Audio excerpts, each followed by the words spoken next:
আজকে যারা আসছেন আপনাদেরকে সবাই আমার পার্টির তরফ থেকে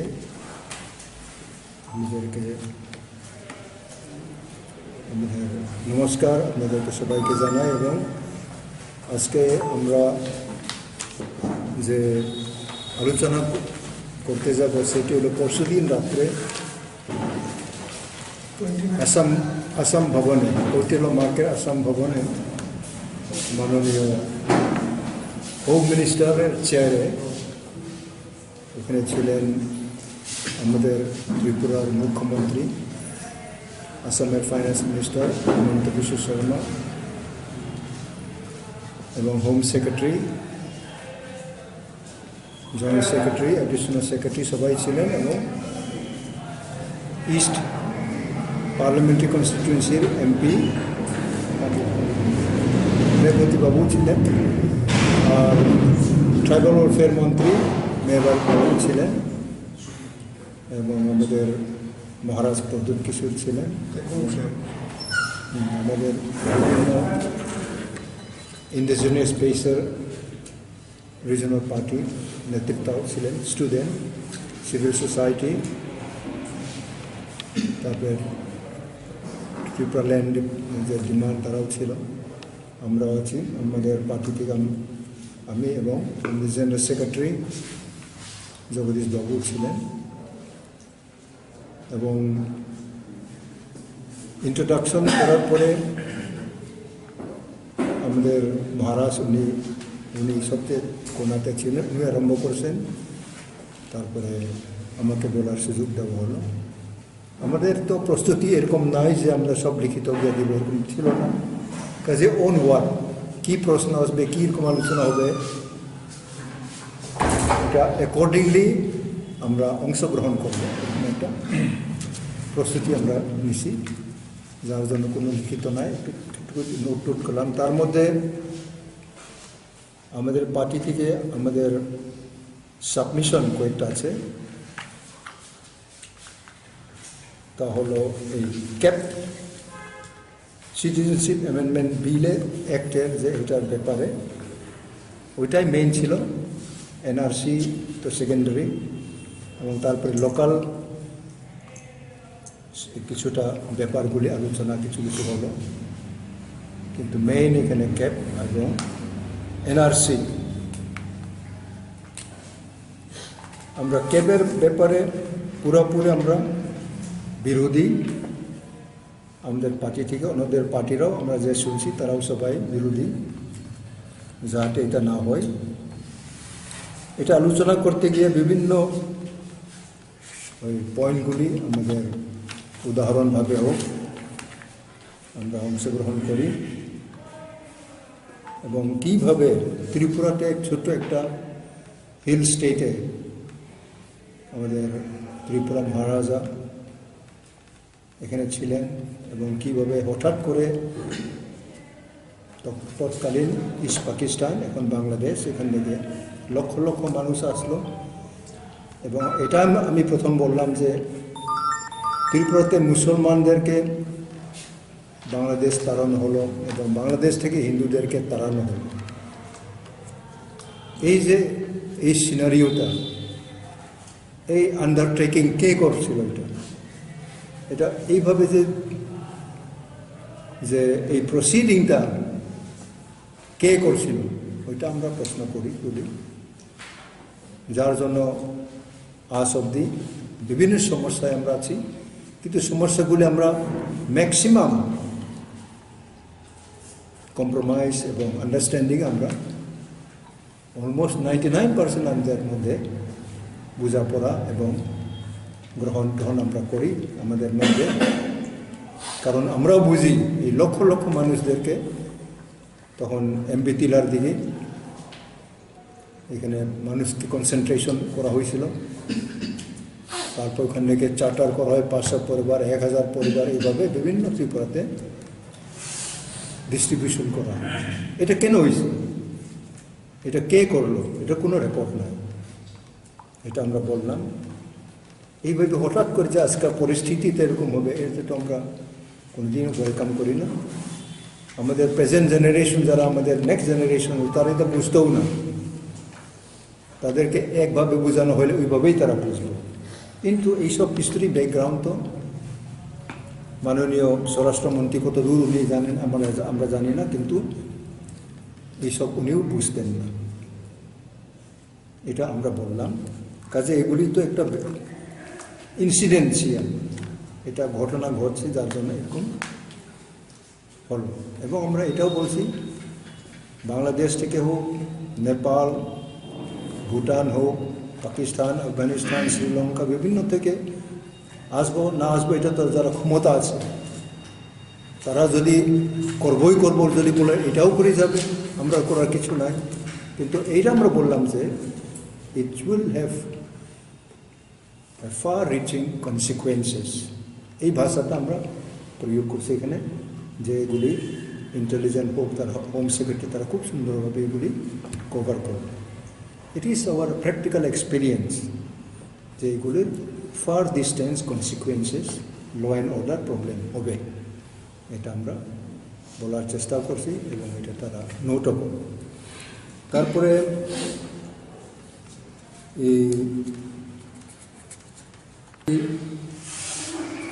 মনে করে যে এটা কিভাবে করবে না করবে এটা তারার ব্যাপার, এবং কোনোরকম যদি সুযোগ থাকে আমরা এটাও বলছি যে যেগুলি আজ পর্যন্ত ত্রিপুরাতে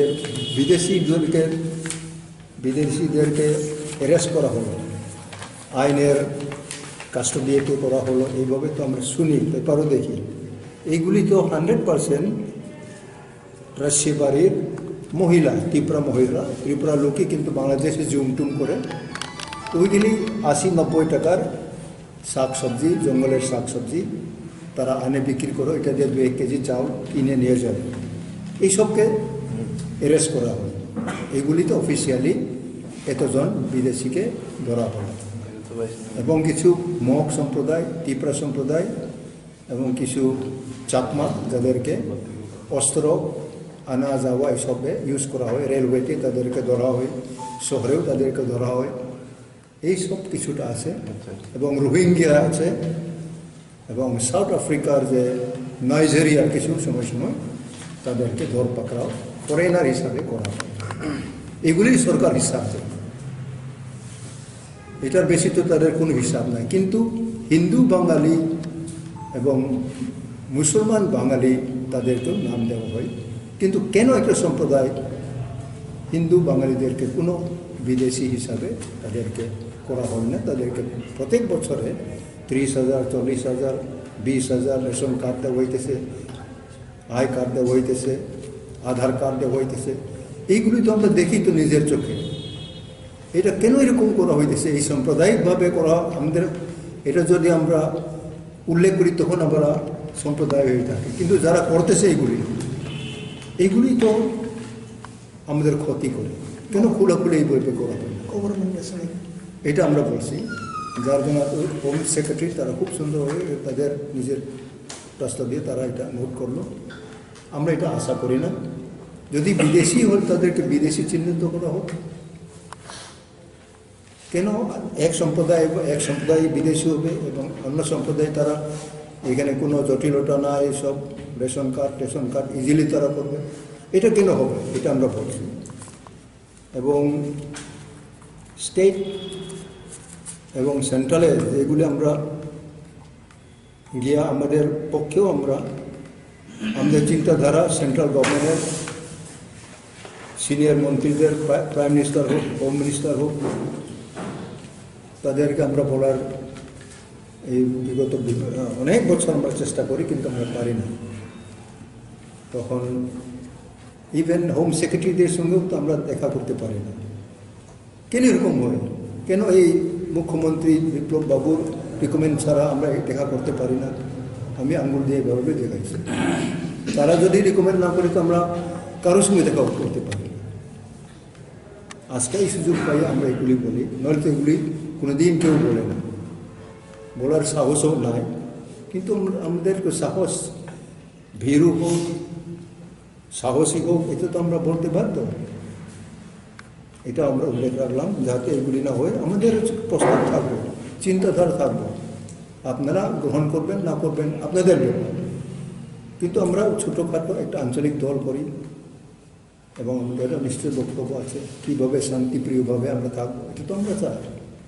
but why we are not given scope to meet the Prime Minister and the Home Minister and high official? We can exchange our views. We may have some suggestion. Why you people are not granting this opportunity? এটাও আমরা বললাম যে তারপরে এইগুলি বলতে বলতে পপুলেশনের হওয়াতে আমরা সিটিজেনশিপ অ্যামেন্ডমেন্ট বিল যখন আসলাম, এই কোয়েশ্চেন্সটা কন্ট্রোভার্সিয়াল হলো। আজ কেন হবে? এটা আমাদের পার্টি, আঞ্চলিক পার্টির চিন্তাধারা, যেটা আমাদের কোনো অন্যায় নাই, যার জন্য এটা আমরা কম্প্রোমাইজ করতে পারবো না।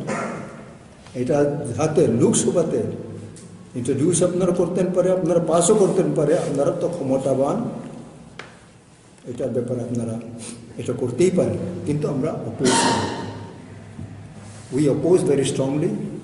And if you force to introduce it, there may be problem. Law and order problem. এটা সুযোগ আমরা বলছি। আমরা গণ্ডগোল করবো না, এটা তো আমরা বলি না। আমরা এখন বয়স আমাদের হয়েছে, আমরা গণ্ডগোল নাও করতে পারি, কিন্তু অনেক ইউথ তারা তো আমাদের কথা শুনবে না। এই প্রেজেন্ট জেনারেশন তারা এটা গণ্ডগোল করতেও পারে। তখন তো আমাদের উভয় কমিউনিটির একটা মিসআন্ডারস্ট্যান্ডিং হবে, এটা তো আমরা চাই না। এইটা আমরা উল্লেখ রাখলাম, কারণ মিলিয়নস অ্যান্ড মিলিয়নস। তখন অমিত শাহ বললেন যে এখন কেন 20-25 লক্ষ মানুষকে আমরা কই নিব? এটা তো উত্তর কে দিবে? এটা গভর্নমেন্ট দিবে। কেন আপনারা এটা ম্যাক্সিমাম ভিকটিম তো ত্রিপুরা লোক হবে, আসামের লোক হবে, মিজোরাম তারা তো প্রবলেম না হইতে পারে, মেঘালয় কম হবে, নাগাল্যান্ড কম হবে, অরুণাচল কম হবে, কিন্তু আসাম মণিপুর কিন্তু খুব এখন মিনেস। তারা ওই জিরিবাম তো একজন মুসলিম এমএলএ হয়ে গেল। এইভাবে আসাম তো মোটামুটি এখন ত্রিপুরার মতনই প্রবলেম হবে। কাজে এইগুলি কেন হয়? এটা হইব তো আপনারাও জানেন। কেন আপনারা ধ্যান দেন নাই? আপনি এখন সরকার আইসেন, আপনি তো আমার পুরান অনেক কিছু হয়ে গেল, উনিও বললেন যে बहुत साल के पहले जो हुआ तो हम कैसे जवाब देऊँगा। उन्हें उत्तेजितভাবে এটা করবেন। আপনি না দিলে তো আপনি হোম মিনিস্টার আপনার দিতেই হইব। কীভাবে আপনি সাজাবেন পুরাণগুলি কী হবে, এটা তো আপনি বলবেন, আমরা কেন বলবো? আমরা তো সরকারকে জব চাপ। তখন উনি একটা বললেন যে এটা কাজে আমরা এই ক্যাপটা কাট অফ ইয়ারে 14 তাইনে বললেন, আমরা কোনো তাই আমরা মানি না। আমরা একটা হিস্টোরিক্যাল বেস 71 যদি করেন এটা আরেকটা ব্যাপার, কিন্তু এই যে সিটিজেনশিপ অ্যামেন্ডমেন্ট বিল তো আমরা এটা সাপোর্ট করতেই পারবো না। আমরা আন্দোলন করে যাব আমাদের আইন পিটিটিকে, এবং পরে আমার বক্তব্যর পর সবাই ওই লাইনে সবাই ওনারা বক্তব্য রাখছেন। কাজে এটাও আমরা করব, কারণ এই ইস্যুটা এটা অনেক ভিতরে যাবে এবং মানুষ তো এটা ফিলিং করবে যে তার তো কোনো সিটিজেনশিপ আর নাই। যারা আমরা এখানে ত্রিপুরাতে আসি, আমাদের সিটিজেনশিপও তারা কবে দিবে? যারা 14-এর পর থেকে আছে তার টিপট দিয়া লইব। তারপরে এখন যারা আমরা বাঙালি পাহাড়ি পুরাণ আছি তারা কবে পাবে? এটার তো কোনো সিকিউরিটি নাই। এমনি আলোচনার খাতিরে এটা আমরা বললাম, কিন্তু আমরা পুরোপুরি এটাকে অপোজ করি। তারপরে আমাদের ভিউজ এইভাবে আমরা রাখলাম। তারপরে আরও কিছু আলোচনা করতে গিয়ে কীভাবে এইগুলি হবে এইভাবে বলতে বলতে বাংলাদেশের যে প্রধানমন্ত্রী শেখ হাসিনাজির কথাও আমি উল্লেখ রাখলাম যে বাংলাদেশে প্রধানমন্ত্রী তো ত্রিপুরা লোকদেরকে খুব স্নেহ করে, বলেন যে আপনারা 22 লক্ষ যুদ্ধের সময় আপনারা আশ্রয় দিয়েছেন, এই দিয়েছেন, তাই যদি মনটা খুব এই লাইনে যদি থাকে, তখন আমরা বললাম যে ওনাকে আপনারা বললেন প্রধানমন্ত্রী কিংবা হোম মিনিস্টার, আপনারা ওনাকে অনুরোধ করবেন যে বাংলাদেশেও আমাদের ত্রিপুরা আছে, চাকমা আছে, মগ আছে, পাংখো আছে, মুরুং আছে, বিভিন্ন সম্প্রদায় আমাদের ইন্ডিজিনিয়াস আছে, তারার জন্য আপনারা স্পেশাল প্যাকেজ বানান, যেহেতু তারা আমাদের ত্রিপুরাবাসী, আমাদের ভাষা ভিন্ন চরিত্রগুলি সব মিল আছে, এবং ত্রিপুরার জন্য আপনারা ঢাকাতে যে কোনো একটা ইনস্টিটিউশন আপনারা করেন, একটা ইনস্টিটিউশন যদি আপনারা করতে পারেন, এটা ভালো।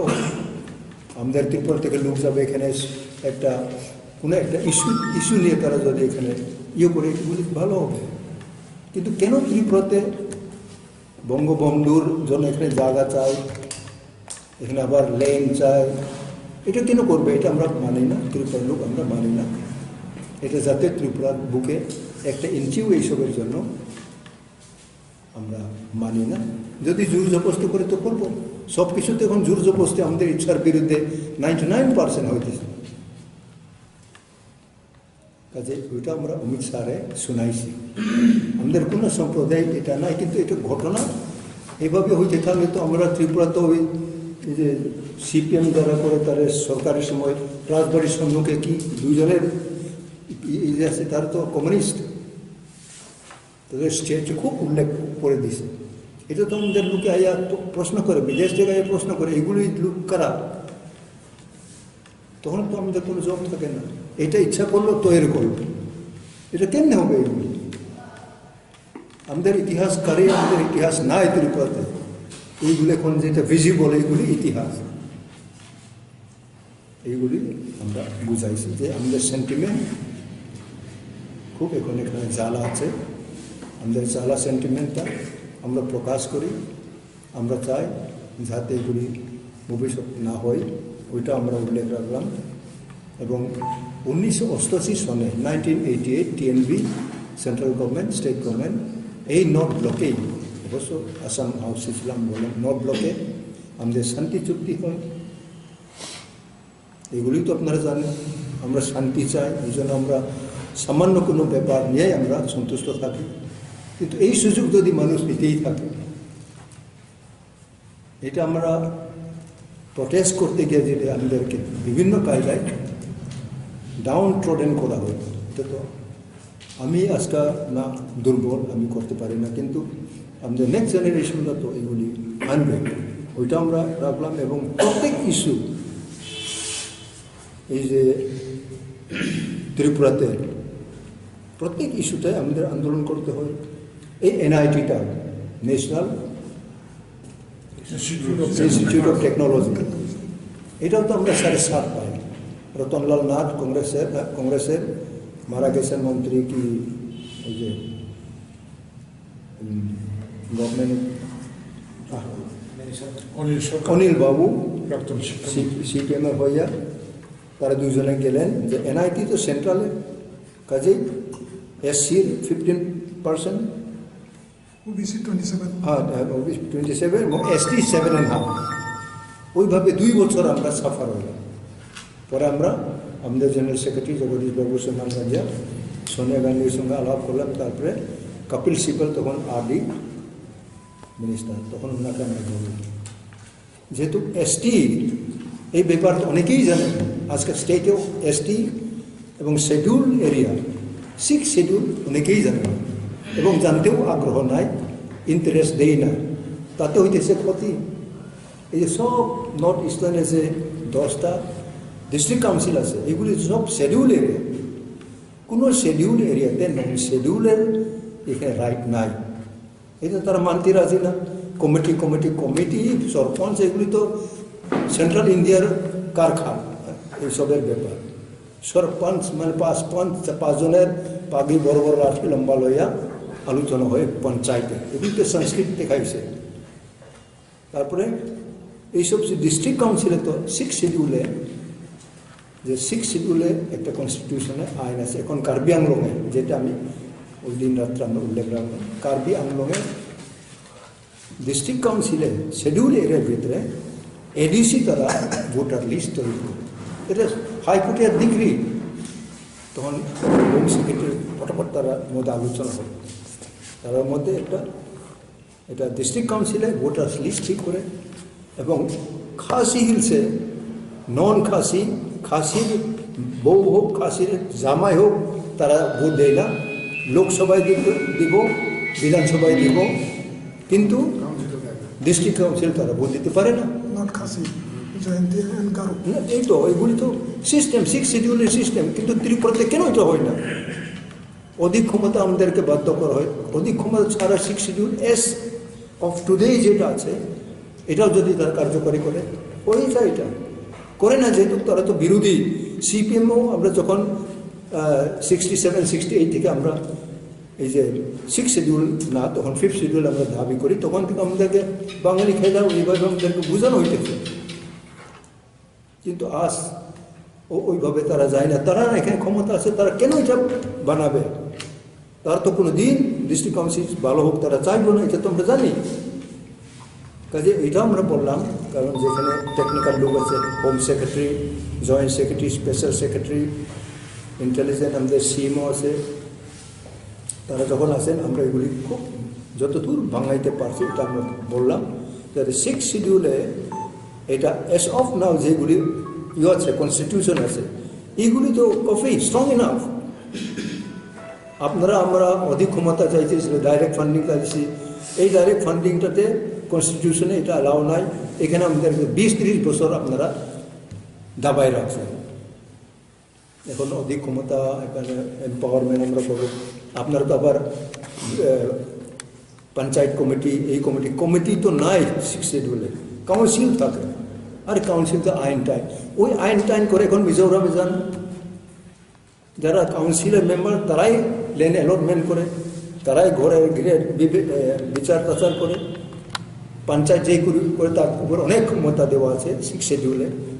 এটা তো তারা অ্যাপ্লিকেশন অ্যাপ্লাই হোক শিডিউল এরিয়াতে, তারা কেন চায় না এটা? তারা তবুও কমিটি দ্বারা কয়েকজন ব্যুরোক্রাটসরা আমাদের মধ্যে আছে, যারা কমিটিতে তারা সিঙ্কিং, তারা এখানে দাবি রয়েছে যাতে শিডিউল ট্রাইবের যে নৈতিক এবং আমাদের ট্রেডিশনাল যে ডিগনিফাইড যেটা জিনিস আছে ওইটা আমাদের করতে দিবে না। কেন এরকম হবে? যেগুলি 6 শিডিউল আইন আছে এটা ইমপ্লিমেন্ট হোক, এটা তো আমরা চাই। ওটার উপর আর কি আছে? কাজে এইগুলিও আমরা উল্লেখ রাখলাম, যাতে কনস্টিটিউশন যেগুলি আমাদেরকে দিয়ে আছে এইগুলি যাতে সুন্দরভাবে কার্যকারী হোক, এগুলো আমরা উল্লেখ রাখলাম।